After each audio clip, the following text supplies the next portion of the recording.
I can remember Baldy waving his weather-beaten cap at every passing train. No matter where he was, he would stop, put down whatever he was carrying and wave vigorously. The haunting warning whistle of an approaching steam engine would cause a stirring in his boyish heart. Being simple of mind and incapable of differentiating between crying and laughing, he would choose the happy expression of childlike waving. There were quite a few claps in there too.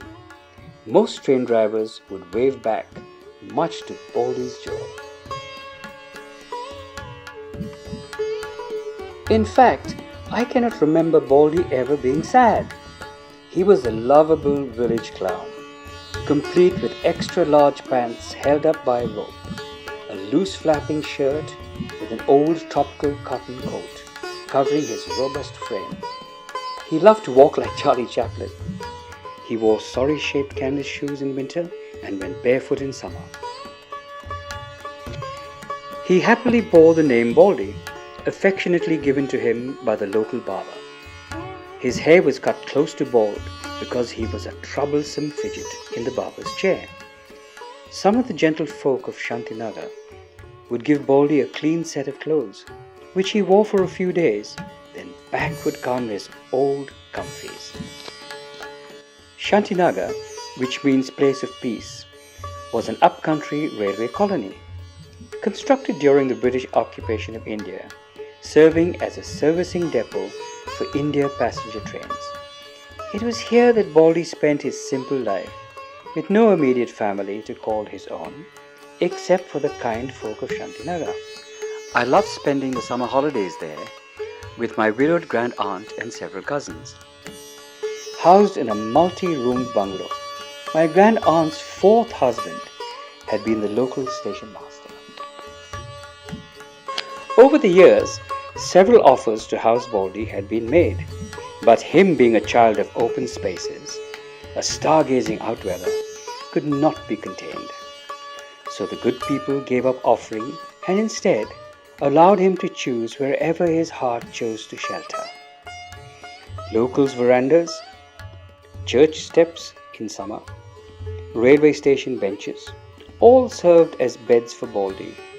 Food was never a problem for him, for wherever he dwelt, there he was fed. Whatever he needed was provided through the kindness of strangers.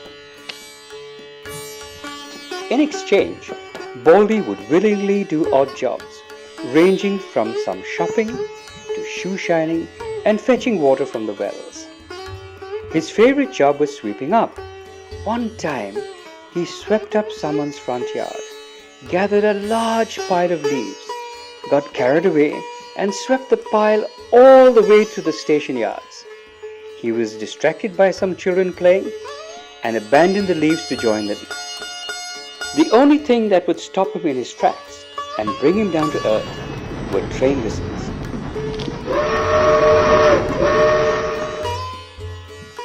One summer evening, when our family gathered under the giant mango tree in Grand Aunt's front yard for an after-dinner chat, joined by the neighbors, chatting and spinning yarns, I learned the origins of Baldy's passion for train whistles. Baldy was the third child of a family of 3 sisters and 2 brothers, the Cooper family. They did not get on well with most of the kind folk of Shantinagar, and the reasons would fill another story. They were just downright unpopular. Baldy came into the world premature, assisted by an unskilled midwife during a home birth. The details were hushed up, but the damage to Baldy was evident. As he grew up, no attempt was made to better his condition, nor was he educated. So he spent his days as a servant to his family. When Baldy was 18 years old, his family decided to return to England. They had planned to travel on Christmas Eve. Their journey would take them by train to Bombay, and then they would embark on a sea journey to England. It was raining heavily on the morning of their departure, and no one went to see them off. Some said it was the weather, while others expressed openly their dislike for the Coopers.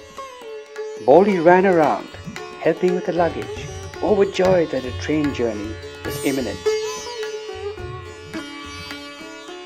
A few minutes before the train was to leave, Des, the eldest brother, gave Baldy some money to buy some cakes. The Mayfair cake shop was on the other side of the tracks. To get there, Baldy had to use the overpass at the end of the platform. He ran and skipped all the way.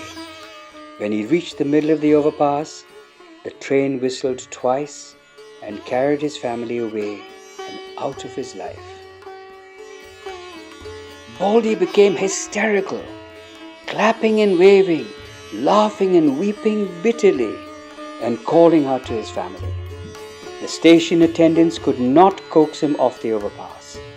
Then, as he huddled there in a pitiful heap, whimpering and bemoaning his great loss, his mind was covered by a childlike simplicity, interwoven with love of the sweet sound of distant whistles.